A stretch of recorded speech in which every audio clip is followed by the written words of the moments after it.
I'm very naughty. If I don't know the name of a flower, of a wildflower, I'll make it up. So, Oh, okay. and give them names.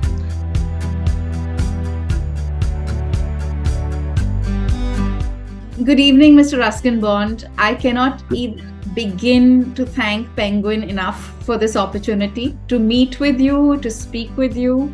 And of course, we're meeting today to discuss this absolutely delightful book that Penguin has just published. All-time favorite nature stories, a compilation of some of your most beautiful stories that are set in a natural environment. Although, I must admit, I don't remember a single story of yours that I've read which does not have the inspiration of nature in some context or the other. But let me start with saying, I love you. I admire you. I've read you my whole life.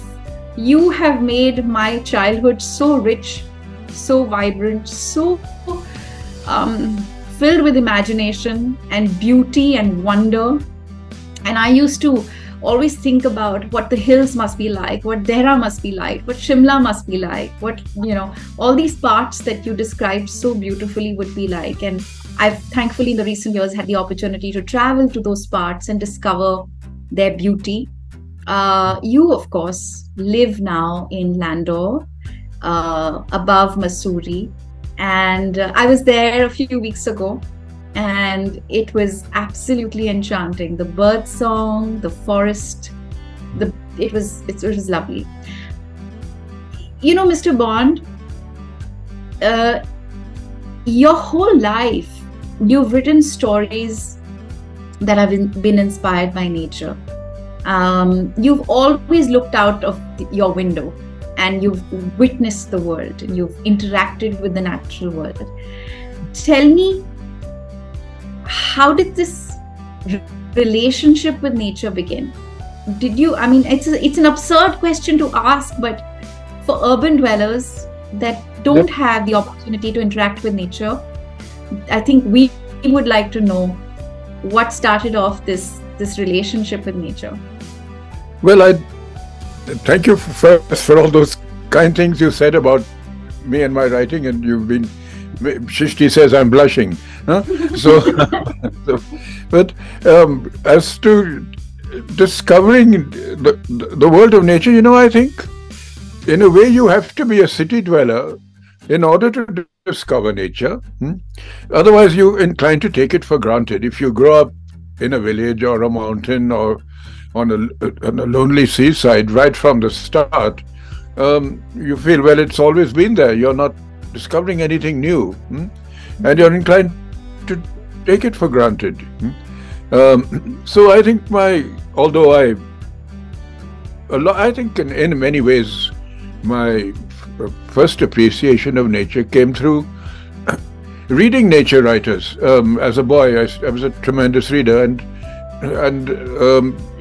many of the books that I loved had a strong feeling for nature.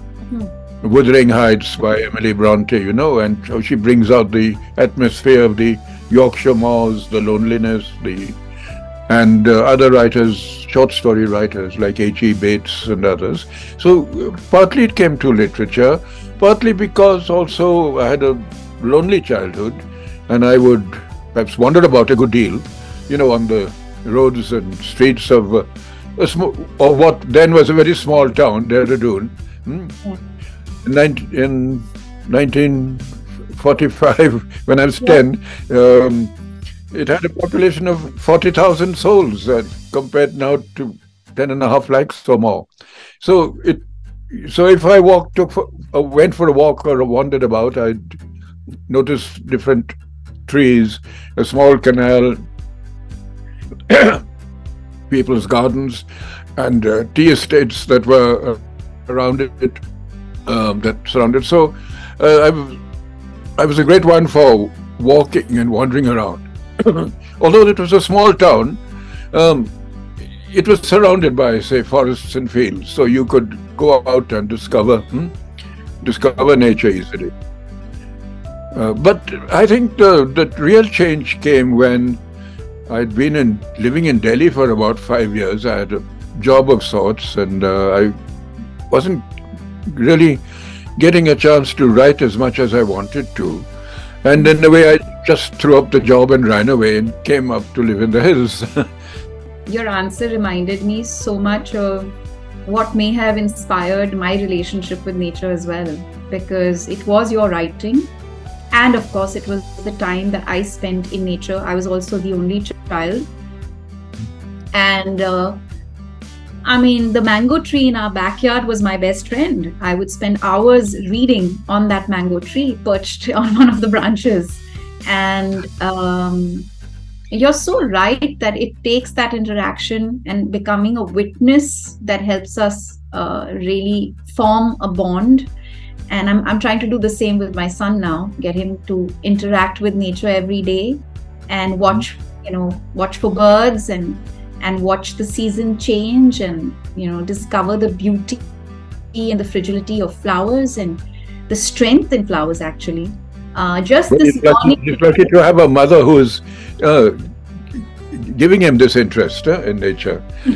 In many ways, I had to discover it for myself. So yeah, it's wonderful that you are doing that. And but Mr. Bond, it's almost like you are. When I read so many of your descriptions, it doesn't feel like an amateur naturalist's approach. It's almost like you're a naturalist, because the kind of detail and the kind of information that you have about every element in nature and every species, and the way you so beautifully entwine it into your narrative. Are you a secret naturalist? Like, have you studied? I mean, apart from just being an observer. I'm not a botanist in the sense of having studied botany. No, and I'm very naughty. If I don't know the name of a flower, of a wildflower, I'll make it up. So, okay. And give them names. So and sometimes those names stick. But when I first came to live in the hills and I'd wandered around, I was very interested in wildflowers as opposed to garden flowers. Yeah. And not that I dislike garden flowers, I love gardens, but wildflowers, I wouldn't know the name of some. So I would therefore try to track down in books of botany or the actual name, which would usually be a Latin name difficult to pronounce, but there might also be a common name. So I gradually got to know the names of wildflowers, because it helps to know their names. You can talk to them then and address them by their name rather than just saying hello flower. So you have a very wide range of information and knowledge, not just on flowers but trees and birds, because we've read all of their names and their wonderful descriptions in your book. I want to read out one of my favorite little pieces in the book, which kind of sticks. I think everybody would recognize these words to be so true. The simplest things in life are the best. A patch of green, a small bird's nest, a drink of water, fresh and cold, the taste of bread, a song of old. These are the things that matter most. I couldn't agree with you. My poems are very simple. Your poems are beautiful. I'm not classified as a poet. People say my poems are too simple. When I think of your age, I think of the transitions the world has experienced and the witness that you are to that transition. You were born before India became independent. You made India your home. You've lived and worked here your entire life. And you've lived in parts of the country that are just magnificent and beautiful. But a lot has changed, Mr. Bond. If I had to ask you to think back to 3 things that have truly changed, it could be in a good way, it could be in a bad way. What would those 3 things be? Well, yes, that's an interesting question and a difficult one too. I'm thinking about it. 3 things that have changed. Well, there are more people around, for one thing. Hundreds and hundreds of times more people. So it's hard to maybe, lonely places are hard to find. Solitude is difficult to um, uh, to enjoy.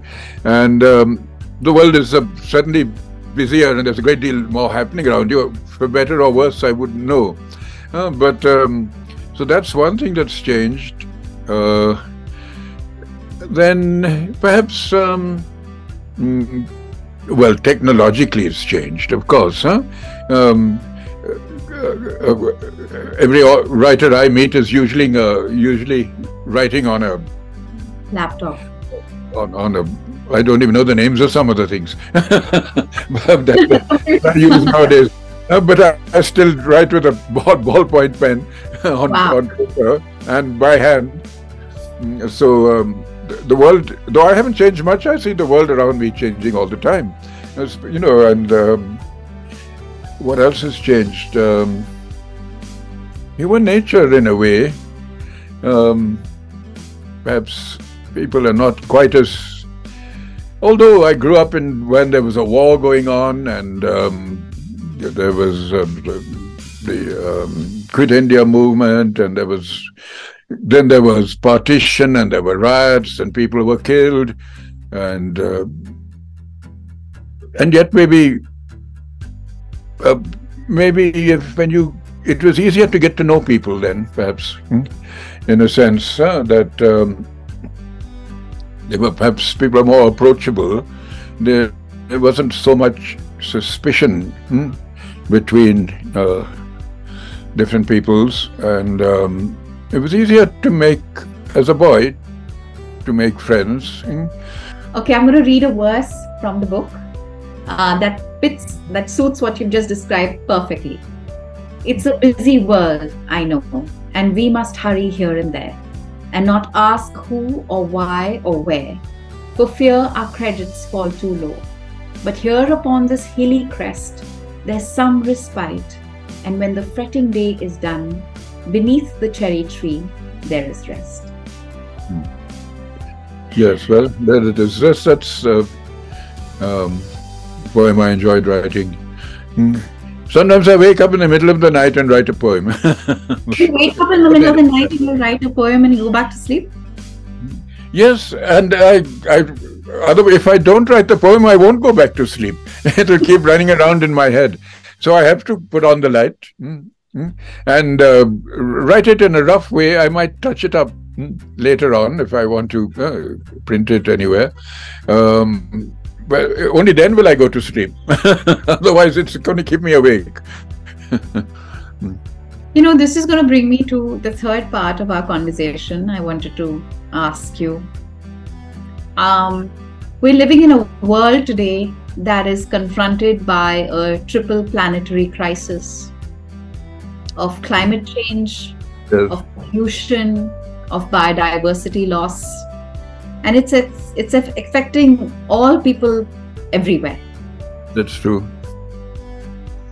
What are your thoughts about people's unwillingness to acknowledge that this change impacts us? I think this has happened because of our broken relationship with nature.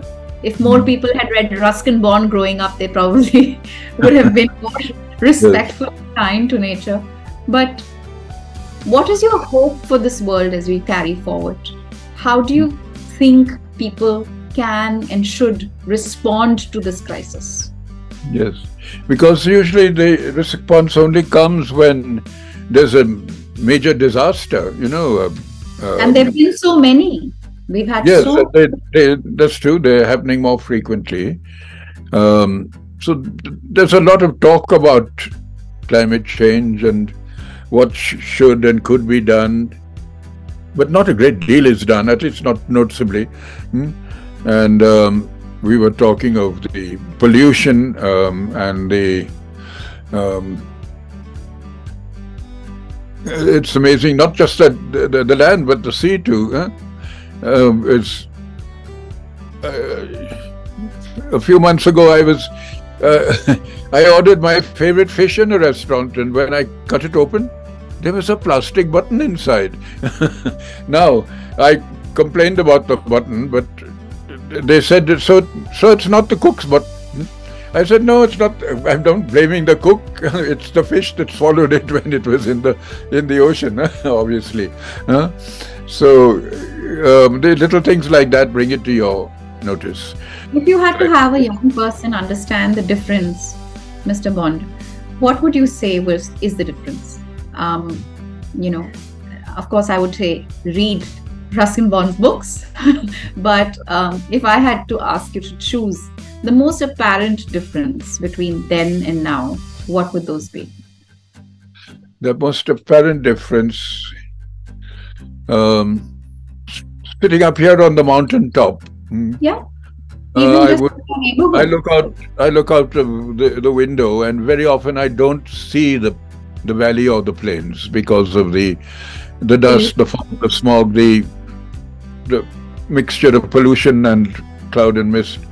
Whereas when I first came to live here, maybe that's 50 years back or more, I feel it's tremendous. You looked out and you saw the valley by day, and by night you saw the lights of Dehradun twinkling. You almost always had a clear picture. I'm going to say goodbye to you now. I hope I get to meet you in person. But I'm going to share something that I've learned from you today. That, the world and time may change, but you can keep seeking and exploring and learning and growing. But that doesn't really mean that you change. And I'm talking about the values you uphold, or the person that you are. And it's just so incredible to just have this interaction with you. And I just want to thank you for your time, for your attention, and of course your incredible writing. I just want to thank you for making my childhood and my life magical. Thank you so much. After that, I'm going to go and write another poem. Yes, and send it to me. Send it to me. I'm going to end this with one of the other verses that you wrote, and I'm going to actually put this up on my son's bedroom wall, because I think it'll be something that will inspire him for a very long time to come. Little one, don't be afraid of this big river. Be safe in these warm arms forever. Grow tall, my child. Be wise and strong, but do not take from any man his song. Thank you. Thank you. Thank you, Penguin, for this great opportunity. It means the world to me.